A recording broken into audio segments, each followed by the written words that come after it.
fine sometimes.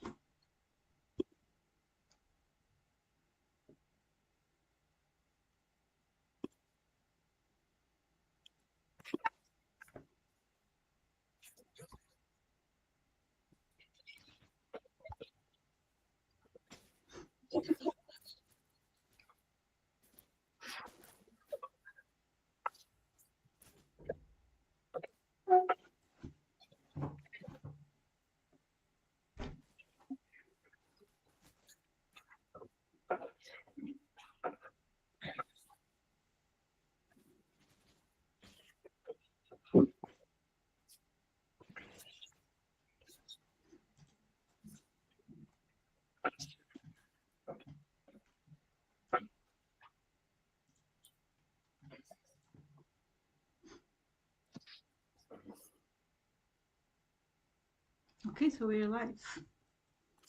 Hello. Okay, perfect. Everything's running smoothly. So hello everyone. Welcome to the PdBA Lisboa Online Talk. I am Nia Carreira. I'm the curator and manager of the project. PdBA is short for Palácio de Belas Artes Lisboa, which is an independent artistic and curatorial project that through our online platform, we host exhibitions, public talks, workshops, and residencies both in Lisbon and at an international scale.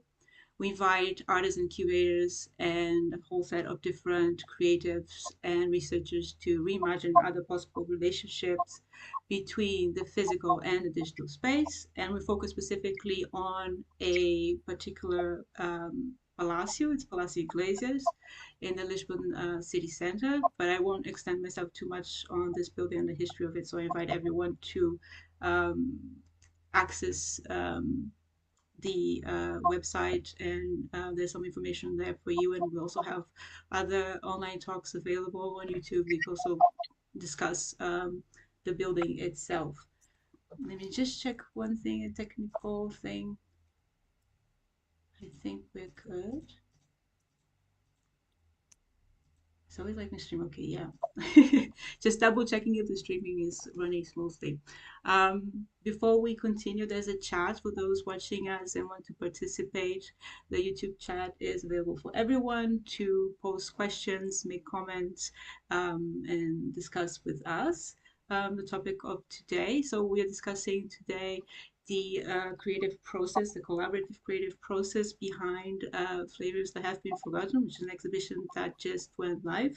And it was developed, the design and the web development was by Rafael Gonçalves, and the artworks and also the creative thinking behind that as well was by Eko Saputra.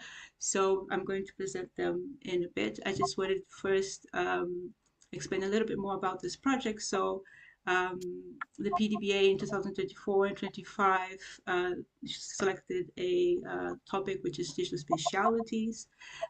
We hosted earlier a panel session on the topic specifically. So if you're interested to know about what is digital spatiality, you can also watch that in more depth. But we also have been developing a couple of exhibitions, and two of them was with Rafael Gonçalves. So the previous one was with Linda Vilko, which is a Latvian artist, and it's still live, so you can also access that and experience that as well.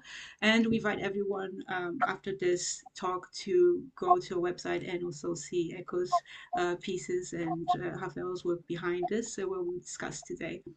It's all available on the PdBA website. So today we're here to discuss the creative process behind the artworks that was commissioned and the exhibition that was developed. So we have here Eko Saputra, who is a visual artist and researcher focused on cultural heritage and territory. He explores themes of place attachment, tech anxiety, and belonging through his work. His approach draws from interdisciplinary practice to creatively reinterpret historical and cultural contexts that bridge digital humanities and cultural narratives. Eko is from Indonesia. He's now based in Venice, Italy, although he's talking to us from a lovely beach town in Italy. We're very envious of that. And he's part then of the Indonesia diaspora. So his work also and the exhibition also reflects this. So we hope to talk more about this during our chat today. And we also welcome Rafael Gonçalves, who's a designer and developer exploring the intersection between digital media and graphic design. He was the new media director of the Porto Design Biennale in 2021 and worked on projects such as, for projects like Casa de Design, the Archives of Vibrant Matter, among other things, and recently also the Architectural Triennial. He's not going to be talking about these projects, although he can. They're super interesting, so I also invite you to check his website. And he also teaches digital media design, web development, and creative coding at the Escola Superior das Artes and Design, so ESAD, which is the College of Art and Design for people who are not from Portugal. And he explores how designers and artists can co-create with and for computational media. So hello and welcome, Rafael and Eko, to Online Talk. Hi. Thank you. I will start with a couple of questions. And again, those watching can pose questions on the chat and I can go through them while we are chatting. There's a bit of a delay, usually with streaming. So eventually we will catch your question and go back and discuss whatever you want to comment or ask about. So let's start with Eko to give a bit of a context on what was released. So we commissioned a work from Eko and he was here in Lisbon in June 2024 for an almost, I think, a month. Yeah. Yeah. And he was invited to explore the history of the Palacio that we work with and try to draw from that some inspiration and also take some time to, well, first he proposed to think about the relationship between Indonesia and Portugal. So my first question would be that since you were part of this process, during your time, you started off with a very loose idea of the project, like most of the artists in residency. So they come here, it's like, oh, I don't know where to start. There's so many things. You start collecting a bunch of things. I know you went for postcards, then you wanted to see the archives. So we visited a couple of archives to try and find a bit of that history and connect a few dots. We also visited MUHNAC, which we'll talk in a bit as well. And then you left up with a lot of things to process. I remember we talked about like, what's your idea? Like, I don't know. There's so many things. I remember you wanted to do videos, like windows, and there's so many ideas that you left Lisbon to process in beautiful Italy. Uh, and then a couple of months later, we continued our chats as we normally do with the artist, and tried to find, a way to go about this. So, how did you get to the project that we see now at the online exhibition? What drove you to it? What was your inspiration that you found here? What are the issues that in the end you decided to work with, which was the colonial past and the traces that it was left behind or untraceable, like we found. So what kind of led to the work that we can see now on the exhibition? Yeah. First of all, thank you, Leah, for the invitations for the residencies, and from I think this is like when I got invitations like to come to do the digital specialties like for the PdBA. I had slightly ideas. It's like, okay, my work, like mostly I work with the how to say, with the concept of place attachment. So I was thinking it's like, okay, will be also my first experience is like to come to Lisbon, and then I was thinking it's like, okay, if I talk about like my first experience to comes to a place, and then it's just reminding me it was like, okay, since I saw like my educational is like backgrounds is like I was connected into cultural heritage and somehow I like with the history. So I was thinking it's like, okay, maybe I could took some things like about it. It's like, okay, maybe if we talk about relationship between Indonesia and Portugal, and then how it could connect to my presence also like being in Lisbon also at the times. Of course, it's like at the beginnings of my presence is like in Lisbon. because it's like it's so huge things. It's like, okay, there are very much interesting stuff, and of course it's like apart from the palacios, when you gave me a tour, and there are so many things. It's like coming with my idea. It was like, okay, I came here as someone that like far from Indonesia, and like how I could took this idea like from palacio to work with this idea. and and then I think it's like the most trigger for me is like I still remember that days when I asked you. There was like, oh, there is a lamp, like I think that was exactly the beginning of the idea.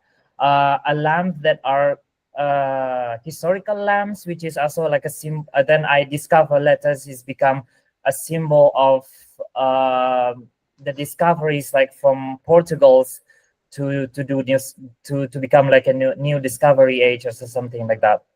So basically it's just that's was the idea and the inspirations that like come. Even though of course along the way during my times that I spent it in Lisbon, I was trying to see like, okay, what kind of another footage or maybe materials that I could develop during these residencies. And then yeah, I mean, it's just like along the way we try to go to like a few exhibitions, and it's just somehow it's become clearer also. And also of course it's like I try to record anything that I could have like during my trip and during my visits to any monuments or institutions. So and then another part of I think I still remember like when I visit the exhibitions in like Orient museums, when I Mm-hmm. see the exhibitions, and then it's such very like huge trigger for me. Like when I see it's like a, especially when it comes to titles, it's like, okay, the Portuguese presence like in Asia. And then when I discovered, it was like, why there is no part of Indonesians Mm-hmm. uh object or archive was shown in the exhibition, which is, it's kind of like a huge exhibitions. But for me it's also like, why? And then also yeah, I mean, like Yeah. from the curatorial part of the explanations for the exhibition itself, like did not really mentions like about Indonesia. So for me it was like, why, like that's very like a main like things that for me like during at the times. So in that of course like and then after we try to go to another exhibitions and then to see like, okay, what is meanings like the Indonesian presence is like in any kind of museums that we could see a potential object that we could find on Mm-hmm. the archive on exhibitions. Just to And then contextualize Echo for people who are watching, from first of all, like the lamp design is the descobertas both kind of it's the symbol of the municipality, especially back then it was the exactly. logo for the municipality. So you can still see around the city the logo in these old lamps from the late 1900 or 1800s and early 1900s. And like I said, like in a lot of museums lack this kind of content for Indonesia. So it's a good idea for now for us to contextualize the history of Portugal, Indonesia, because many people don't know. Because first, I think it's not as covered in schools. Yeah. And if the museums are also not covering that history, so I think even for people outside of Portugal, inside Portugal, don't know that history specifically. So Portugal was the first outside nation at the time to arrive in Indonesia, right? Can you remind me the exact dates? It was in the Yeah. 1500s. Uh, yeah, exactly. So back in the days, like if you talk about like back in the days, it's not called Indonesia, but it was called Nusantara. So when Portuguese like arrived in 1909, and it was landed in like in Malacca, which is also like now it's part of Malaysia. So it's not Indonesia yet, but it was the starting point, like from Southeast Asia, where Portuguese has arrived in Southeast Asia. So yeah, and I think it's like there is no specific way. Also like if I could say during my times to find and how to say, to find the resources and stuff, but it's just like more into connections. It's like, what could I find it? And for example, it's like, okay, and then I try to go to any kind of a vintage. For example, like we went through any vintage market, and then also like any vintage store, that any materials also that we could find, anything that could be relatable through what anything that The they topic. have. Yeah. Yeah, Because exactly. of this lack where you didn't find in the right places that you would think that, like to the library, to the archives, that was missing. So you went looking elsewhere. And I think that was really smart. I also remember the fact that at the end of the trip, we did go to Yeah, Casa da Asia, and we did actually see a very specific piece that was, belonging to your heritage specifically. And absolutely. it Yeah, was also very shocking in that way that when we do find things, it's either things that are very sensitive. So it was a religious artifact that yeah, could not have been bought, but was bought and brought to Portugal. And it is, the museum is amazing. Like, it's so well kept, and the exhibition itself is very beautiful to see. And the people who work there were very friendly to us. They were very like welcoming, and to explain everything. But it is shocking when you see that things are not properly sometimes contextualized. So it's also interesting to bring up this that point with saying that we ended up having to find different ways to think. So we're talking about different names. So we talk about Sumatra. So let's look for Sumatra. And sometimes we found Indonesian artifacts inside folders for Timor, which is also yeah, a bit absolutely. problematic. Like, this is a Yeah, very different thing, but they were in war. So it is problematic to see Indonesian artifacts inside labeled as Timor, for example. Other cases that, not all like mislabeled, but the fact that we discussed this with people, like, where are the artifacts, where can we find things? yeah, And we felt that sometimes that people were very dismissive about the amount of years. So I think it's nice for you to talk about the 86, the number 86, because I think it was very symbolic for you in that sense, because it was the amount of absolutely. time that you can, if there's a way to quantify it, that it was the presence of Portugal in that region. And we felt that people would was dismissive in the sense that, oh, this is nothing, compared to Mm, other regions. So the time that Portugal was maybe in other regions in Africa, or in my case in Brazil. So I think they relativize how much emphasis you have to give to other elements and artifacts from other regions that were slightly, let's say, smaller. And also because we know, like, the Dutch took over afterwards, and a lot of the contents that from Indonesia are now in the Dutch museums and archives, right? yeah, So absolutely. talk us about the 86, the number that you use as a concept as well for the exhibition. Yeah, so yeah, again, like when we are talking like about context, like in Indonesian history, like in general, is like from 1509s and then until our independence, like in the 1945, there are more than like almost 4 decades, like where like a 400 years is like, it's just like another, like from Portuguese, Spain, and also like French, and then British, and then of course the longest one, it was Dutch. So for me it was like, okay, when we talk, and then I the idea of to create like these 86 entities is like, also like to talk about like how long these periods. Of course there are, because sometimes like when I search about the like exact like history, like how it's taught us, I think it's sometimes like when I discover like in another articles, or maybe like another history books, it was like very different, because also like after when Portuguese arrived in Indonesia, exactly like in the Ternate and Tidore Islands, it was like in Maluku. And then when that's the start, like they uh, how they how they try to do like a trade, like with spices and with the nutmegs and some stuff like that. And then like of course like after Maluku, and then like went up and then to Macau, and of course, and like just the whole context.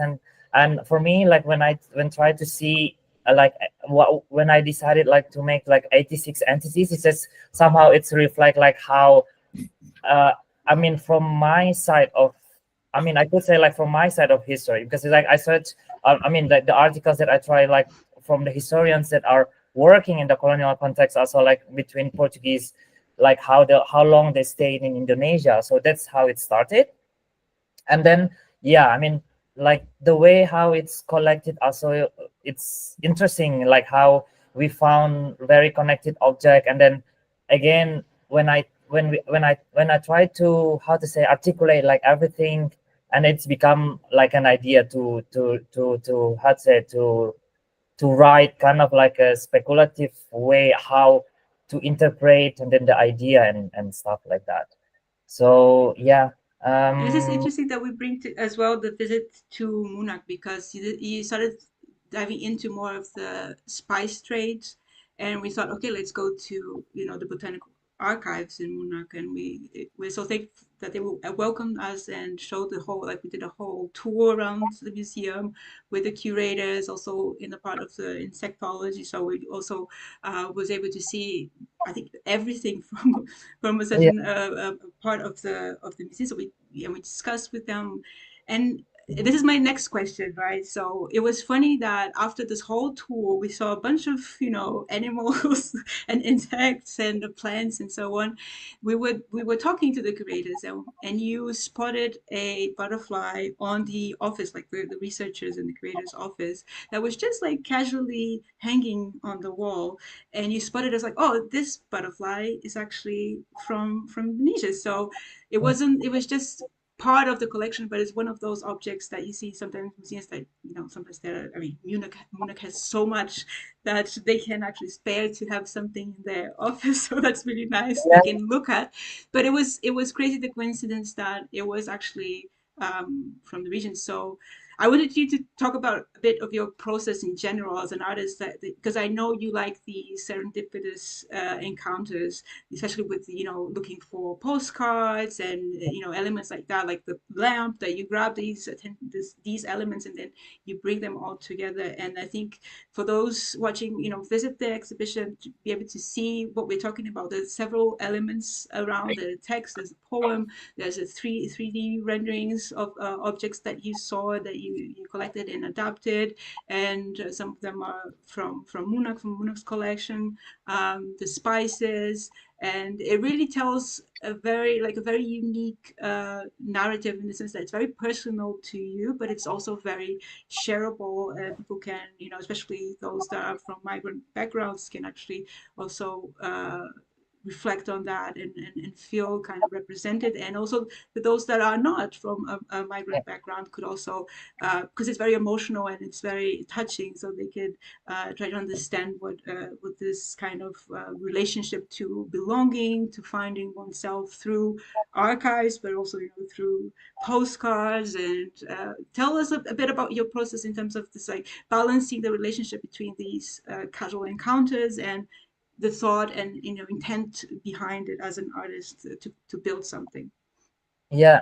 I think it's like, yeah, when again, like when we visit like a museums, sometimes like you, okay, when we try to find like exactly archive or maybe object that are kind of like related into it, sometimes we couldn't find it. And it's just like, okay, when we came to visit MUHNAC, and then we saw like, okay, when we asked like about is there any specific like from Indonesian collections, because again, like when we talk about spices traits, perhaps that there are some things left on the museums, or maybe like any archive that are still in there.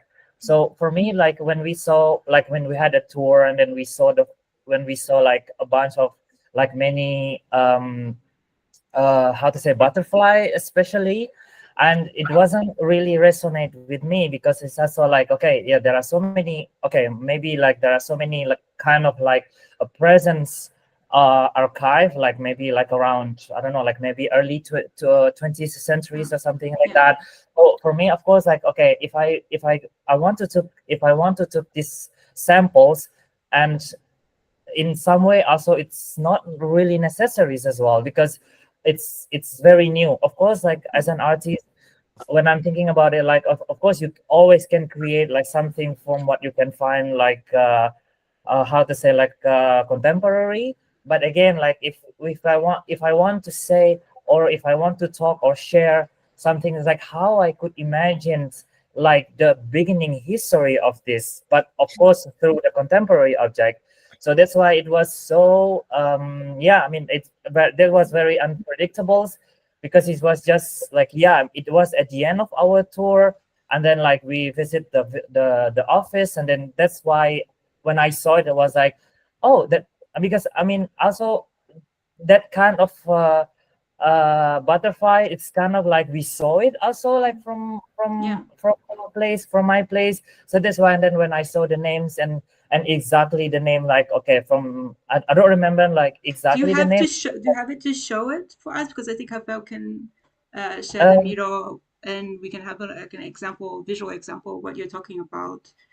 Because yeah, one of your like working process, like you worked a lot with digital platforms, and one of them is Miro. So you used it a lot to organize your thoughts and your research. Um, so you can go around and we can kind of follow you a bit if you want, because we can see that there's a lot of the butterflies and yeah. some notations that you do. Yeah. So yeah, so basically, like, this is like the whole process of how I'm thinking, like try to connect the idea, and then try to again like to tell the story at the beginning of this how to say, history or narrative. So when I found it, like this butterfly especially, and also it was named also on the place where Portuguese was like landed, like in Southeast Asia.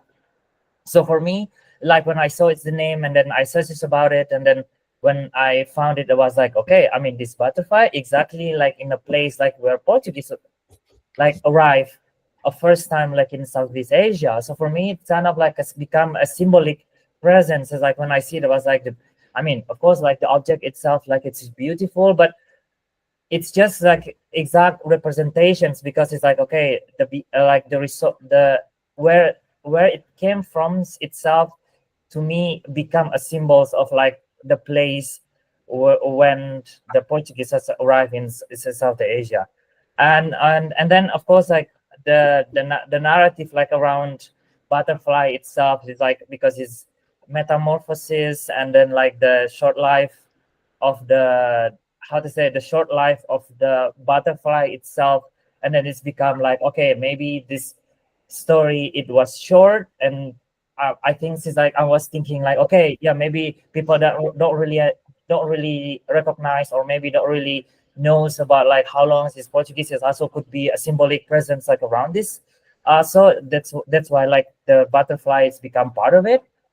And then of course the other part, for example, is like when we visit like the botanical archive, and then when we asked first about the specifically like Indonesian's archive.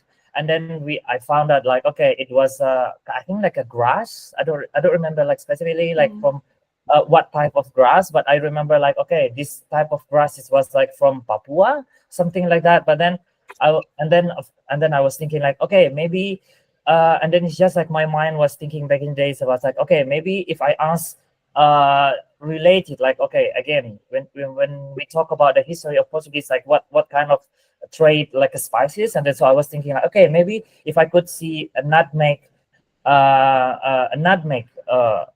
archive. And then Mm. yeah, and then when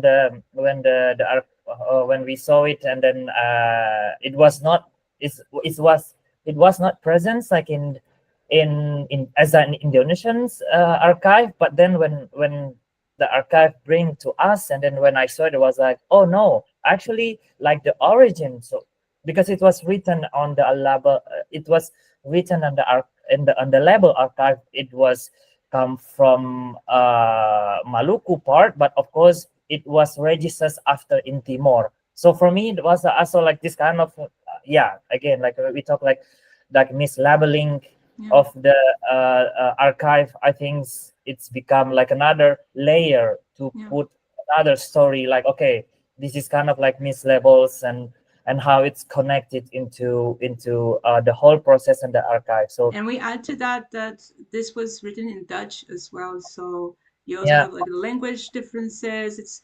It's hard work trying to find things through archives. Even when the best of archives have everything, all the data very well organized, there's always something that can be read in between or make connections that beyond the archive scope as well. So this is, I think, one of the results from our collaboration is now that we're thinking about how to expand collections with artist collaborations, because I like to emphasize that museums should collaborate more with not only academic researchers on that specific field, but with other fields and with other creators from other industry, not only visual artists or fine art artists, right? Because the background of each person and the field that they come from will bring out different questions, different elements that maybe they didn't think about, and this really helps them resituate their assets, and that would enrich a lot and make that accessible through other means and other eyes for other people. So I think that's actually making it more accessible in general. Um, yeah, so I think we can go back to it after a few questions, but I think we should include Rafael in this this discussion because he was very much part of it. I would say that Rafael has this amazing ability to translate the gibberish that we speak when we come to him and say, Rafael, we have this idea, and it's crazy, and then he has cut a lot of things like, oh no, let's reduce it, let's make it feasible. So he's great at that. So this is what my first question was going to Rafael was, thinking about. You also worked with us with Linda's exhibition, and with other artists and institutions, with your own projects. Um, so these things, when we bring to you, they're not always organized. Like Eko's process itself is an illustration of that. Like he got a lot of things, he went to process that, and we pitched you an idea, but it still wasn't extremely refined. And we have this whole process of having several sessions together, the three of us or the two of you, just to kind of refine it and get to a point where it makes sense. Also, how to translate that to the digital format, but specifically to a browser. So we're working with online exhibitions, particularly at the PdBA, and Rafael is great at this because he can translate that like at the first go, oh, you mean this? You want to do this? And I'm like, yeah, that's exactly it. So this is makes absolutely. everyone's life easier and better. And I think he also comes with great insight. So I wanted to ask you, Rafael, I mean, you don't have to talk specifically about, you can bring out Linda's as well, other projects that you've been involved in, but what's your process and how do you manage these different inputs during these collaborative sessions, right? If you can talk a bit about that. Yeah. So first of all, thank you for the invitation and all the compliments about my work. I'm flattered. It's actually a joy to working with both an artist and a curator to try to organize all of this content and try to understand what can we do. And so for me, the first step is try to understand what is the intention of the artist, what are you trying to communicate, what are the concepts and the symbology we are working with. And that comes most of the times in the forms of meeting, as you were saying. We meet a lot of times. Eko presents to me all of this research that's been doing, the contexts that exist, image, video, 3Ds. So we more or less understand the scope of the materials we are working with and try to get a lens of how the users will look into the work. That's the most important, I think, to try to get in the moment, in the first step. Like try to understand what perspective we want the visitors, the users to look at the huge amount of information that we have ready. And so this diagram that Eko was showing actually was one of the first steps for me to understand what the exhibition was about, and for us to start to organizing like a spine or a structure that we could construct an exhibition based on. And so Eko made this diagram, he made a few more, and also when I started to understanding what the exhibition was about, I started sketching some ideas, proposing some ideas, understanding what can be done, what cannot be done. And this was like the first initial step on doing. Also, You want to share with us some sketches? I know you have something yeah, I can prepared. share some. And while you prepare that, I also ask people who are watching if you have any questions also related to what Eko has already spoken about, and anything related to what Rafael is going to present us as well. Just write it on the chat. I'm looking at it like every time I look on the side, I'm trying to see if there's any questions. So go ahead, Rafael. Yeah, so the first sketch I came up with was actually owning this idea of having connection between multiple elements. And so as the same idea that Eko had the diagram with all the keywords, hashtags, and the images and 3D models and videos he was working with, I thought this could be really raw and true, and having the online exhibition as something that people could actually explore. And then this started making sense with all the conversation we were having with Eko. And then we came with the idea that this also relates a lot with the idea of spatiality or cartography or a map. So exploring contents also on a plane also relates a lot with this idea of exploring the world, connection between two countries, and this colonial core concept that is on this exhibition. And so this started to make a little bit more sense while we were creating. And so actually the diagram that Eko made was actually the base foundation for the final output of the exhibition, because in the end it's a diagram that is composed in a little bit different way, but it's something that people can explore vertically, horizontally, zoom in, zoom out, and can see the multiple examples that we have. So I was saying before this that also your role, Leah, was really important, because you're more or less the mediator between me, the developer / designer, and the Eko's ideas and concepts and what he wants to communicate. And so it was really important to have you to bridge us too, and also to manage the project in a lot of sense. So these meetings and also this sharing of ideas help a lot on the first step to try to understand what we're going to do. No, my pleasure, my pleasure.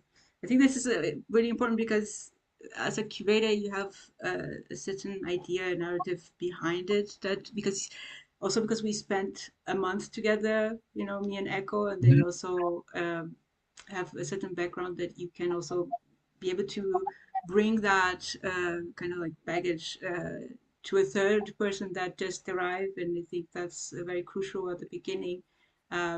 But then I think also this at one point it takes over, right? So then it becomes like I start getting a bit to the side and just observing and mediating these sessions. But I think after a while, the artists have to come up with their idea and translate it, be able to communicate that to you, and you being back, and we go, like give feedbacks all the time to say, yeah, this yes, this no.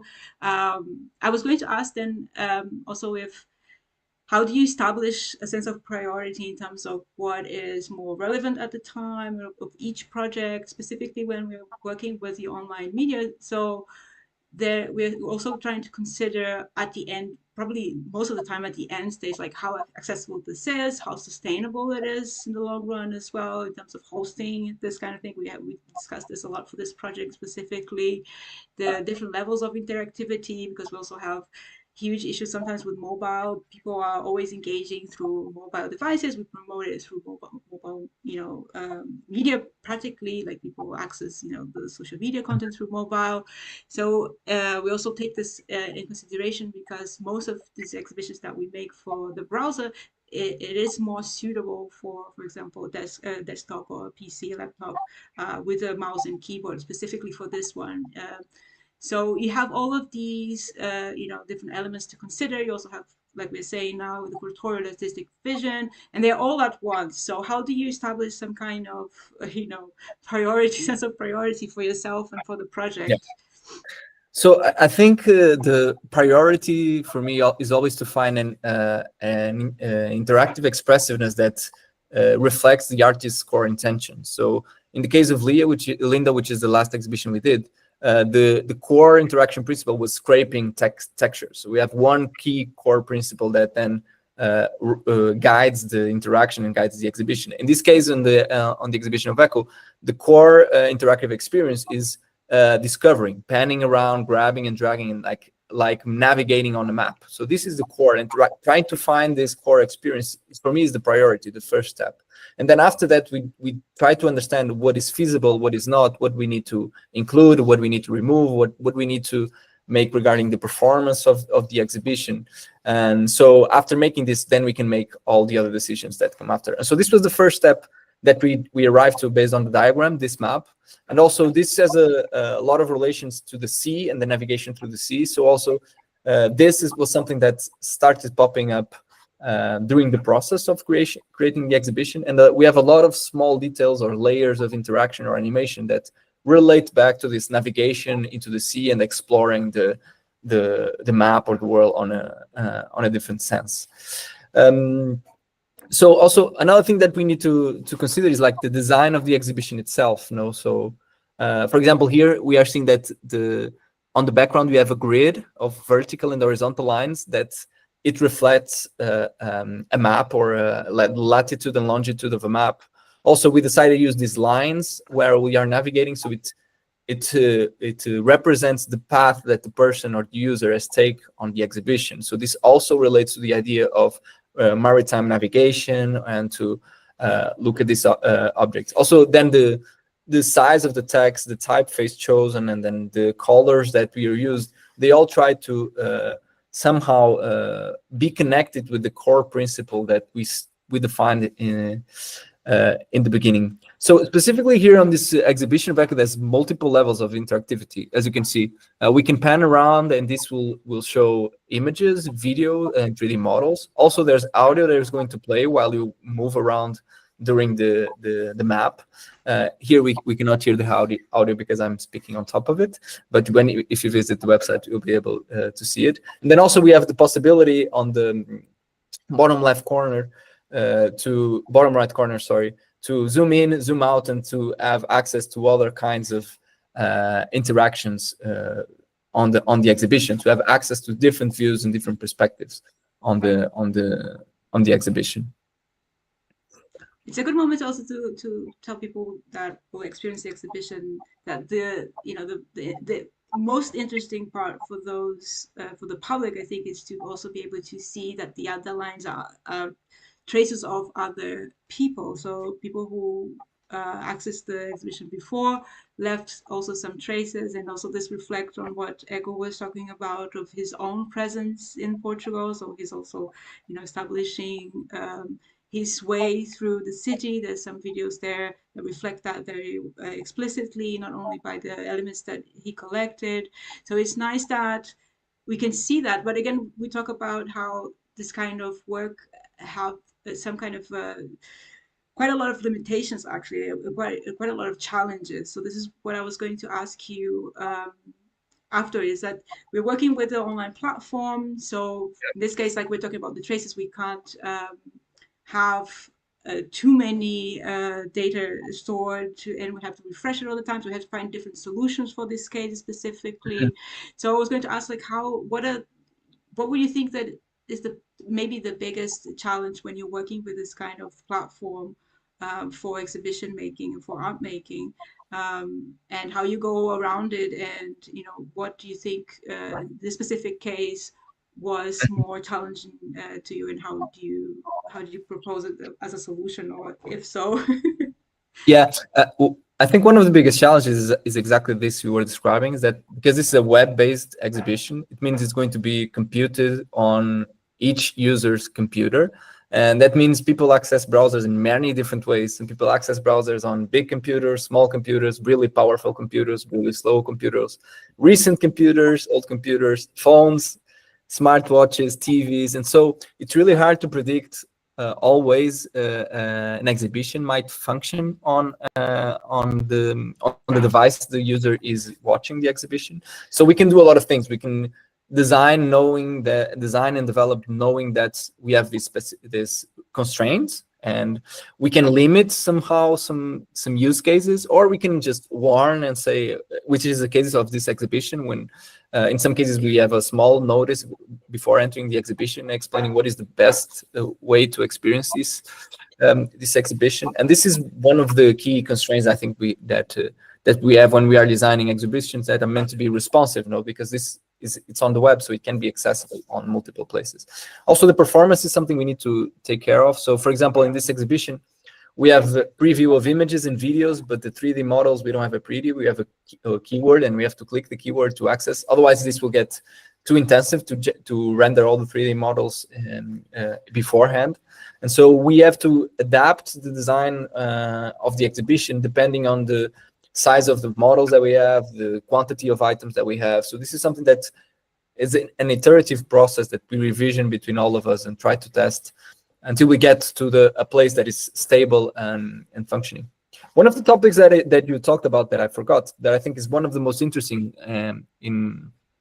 on my opinion, is that these great traces that stay. So the exhibition was thought not only to have your own path, using your own path, but you see all the paths that people did on that day or later, if we want, of all the days since the exhibition was online. So this is also an exhibition that grows with interaction. So it was made for people to interact, but is also being built with each upon interactions. Like your navigation actually changes the artwork over time. And so this is really aligned with the core principle of the exhibition, which is how much this contact between countries and how much this maritime travels changed both countries. And so this ultimately, we are collecting data, a lot of numbers, which is, I think, the slide that I can show after, that collect with a lot of numbers and a lot of data that ultimately later can be used to other stuff. I think I can show this slide over here. Yeah, we've been discussing like this would be great to have it also as a physical exhibition, and some of our projects, like we think of it mobile and online specifically on all these elements in terms of digital media, but we also try to think of how would this pan out in a different scenario. So how would this be shown in a physical exhibition if we had the chance later on? So this is definitely something that we always reflect on, right?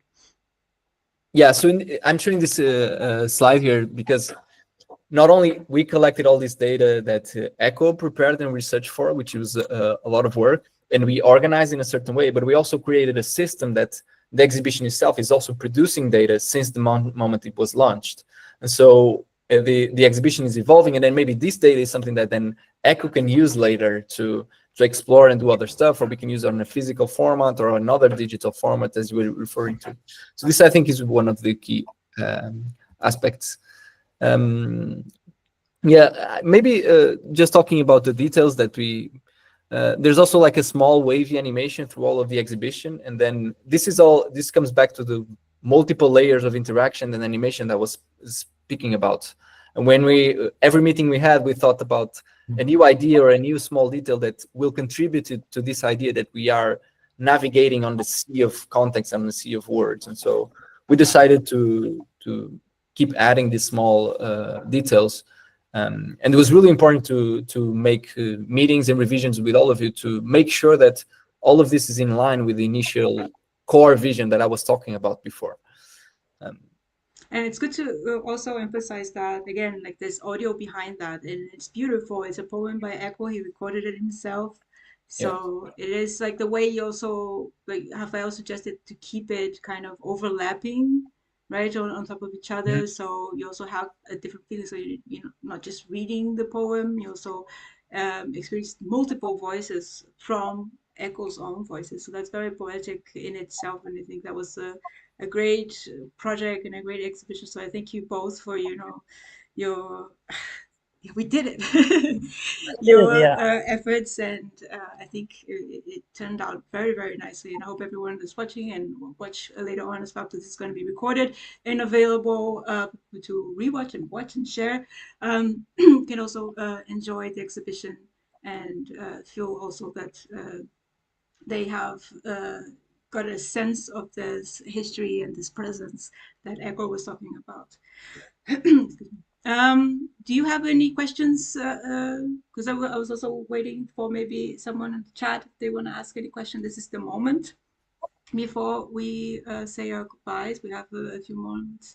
If any of you want to ask each other questions, this is the moment. Maybe I can ask one to Eko. Yeah, go ahead. And make a small time delay for people to ask questions if they want to. So Eko, how do you feel like in the beginning, before talking with the three of us, what the idea that you had of the exhibition and relationship, what we conceived? How do you feel like the mental image that you have of what this could be and how it You mean after the exhibition? Now, how it was Yeah, yeah, before and how it's compared now, right? yeah. What Ah, image you had of the exhibition in comparison with what we created all together after months of collaboration?